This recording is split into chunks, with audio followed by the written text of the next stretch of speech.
Bagaimana setelah ini? Akhir-akhir ini kok sering banget ada kecelakaan di jalan tol ya? Ucap Ray pagi ini saat ia dan Tamara sedang mampir sarapan bubur ayam di tempat langganan mereka sebelum mereka mulai bekerja.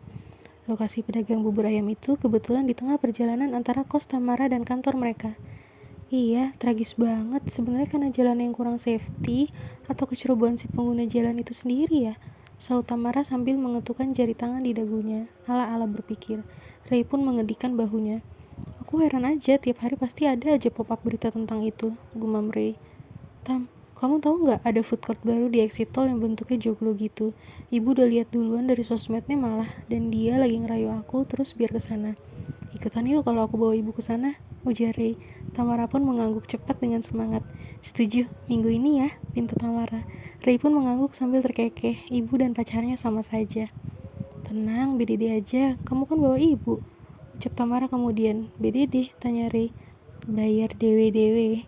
Aku lagi pengen makan banyak soalnya sayang, ucap Tamara. Ia cukup tahu diri jika Ray adalah tulang punggung keluarganya dan full membiayai hidup ibunya. Ia bukan tipe kekasih yang banyak menuntut soal materi, karena ia dibiasakan mandiri oleh orang tuanya sejak masih sekolah. Lagi pula ia berpikir bahwa ia telah bekerja dan punya penghasilan sendiri. Ia tidak suka dicap sebagai wanita yang bergantung pada laki-laki, mungkin kecuali jika itu adalah suaminya. Nanti. Tibalah hari Minggu yang dinanti. Siang itu Ray menjemput Tamara di kos langsung bersama ibunya, kemudian mereka berangkat ke tempat kuliner baru itu. Tamara dan ibunda Ray saling bertukar cerita karena sudah cukup lama tidak bertemu. Karena ibunda Ray itu tahu tentang kelebihan yang Tamara miliki dari nenek Ray, maka Tamara bisa menceritakan pengalaman-pengalamannya selama ini. Dan ibu Ray mendengarkan dengan seksama. Ia sangat menikmati cerita Tamara. Menurutnya hal itu sangatlah seru. Mereka memilih lokasi outdoor seperti biasa demi Ray bisa merokok usai makan. Lalu Tamara izin ke toilet sejenak karena tiba-tiba saja ia ingin buang air kecil. Saat ia pergi ke toilet, ia menemukan sosok seorang lelaki yang sedang termenung di depan musola tempat itu.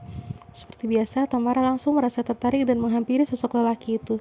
Lelaki itu tampak terkejut menatap Tamara yang tengah berjalan menghampirinya. Dan jelas sekali jika Tamara sedang melihat ke arahnya. Ya, wanita ini bisa melihatnya, pikirnya. Ia malah bergerak mundur karena terkejut dengan kemampuan Tamara itu. Namun Tamara mengulurkan tangannya menahan pria itu. Tunggu, jangan kemana-mana, ujar Tamara. Akhirnya sosok itu kembali duduk, namun masih menatap Tamara dengan bingung. Apa kau bukan manusia? Tanyanya. Tamara tertawa. Saya manusia, Pak, tapi saya bisa melihat kaum Anda. Nama saya Tamara, ujar Tamara sambil mengulurkan tangannya, mengajak sosok itu berjabat tangan yang ternyata disambut oleh sosok itu. Nama saya Ferdi, ujar sosok itu masih menatap Tamara dengan penuh keheranan. Kemudian ia bertanya lagi dengan hati-hati. Mungkin takut Tamara tersinggung. Maaf, saya penasaran. Apa kemampuan seperti itu adalah berkat atau kutukan? Tanya sosok itu. Unik. Mungkin bagi beberapa orang yang tidak bisa mengendalikan adalah kutukan, tapi untuk saya pribadi ini adalah berkat karena saya bisa membantu siapapun yang membutuhkan bantuan, jelas Tamara. Ah, kamu orang baik, maka kamu dianugerahi kemampuan itu, ucap sosok Ferdi itu menilai. Kelihatannya ia hanya lebih tua beberapa tahun saja dari Tamara. Tamara menggeleng. Enggak, Pak, tapi saya suka berbuat baik karena saya percaya apapun itu akan ada balasannya, baik kebaikan maupun kejahatan. Jangan panggil saya Pak, rasanya beda usia kita tidak jauh, ujar sosok itu. Tamara jadi merasa geli karena dia seperti habis berkenalan dengan manusia saja. Panggil nama saya aja, atau Mas jika kamu sungkan, ucap Ferdi. Tamara pun mengangguk mengiyakan. Saya mati dalam peristiwa kecelakaan minggu lalu di tol sana, ucap Ferdi. Tamara mengangguk, masih bingung harus bertanya apa. Tidak mungkin ia menanyakan detail kejadiannya lebih jauh. Itu sama saja membuka luka sosok itu, bukan? Saya baru aja mengawali hidup saya. Belum lama ini saya menikah. Saat itu saya merasa karir saya sedang di puncak. Penghasilan saya lumayan besar, saya menikahi gadis yang saya cintai, dan saya meminta dia berhenti bekerja saat kehamilannya sudah besar, agar dia fokus mengurus anak kami. Sosok Ferdi itu kemudian menunduk. Anak saya baru aja mulai sekolah, Tamara. Lalu saya mati.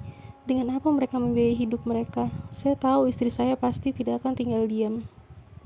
Dia pasti akan berusaha menghidupi dirinya sendiri dan anak kami. Tapi Tamara, saya merasa gagal sebagai suami dan seorang ayah.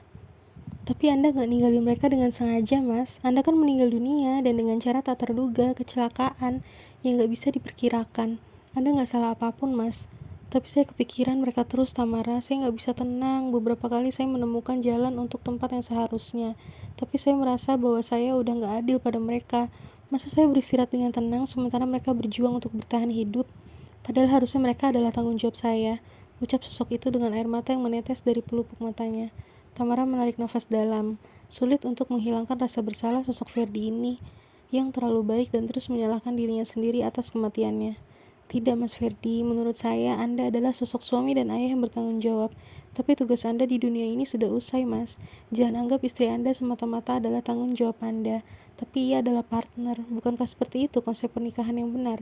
Untuk bersatu dengan pasangan hidup, partner hidup kita. Jadi siapapun itu bisa menggantikan peran kita jika terjadi sesuatu pada kita yang membuat kita gak bisa menjalankan peran kita, baik sementara waktu ataupun selamanya.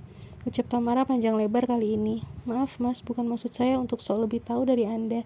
Saya pun belum menikah, tapi seperti itulah pandangan saya. Semoga Mas Ferdi mau membuka hati Mas Ferdi agar bisa pergi dengan lebih tenang, lanjut Tamara.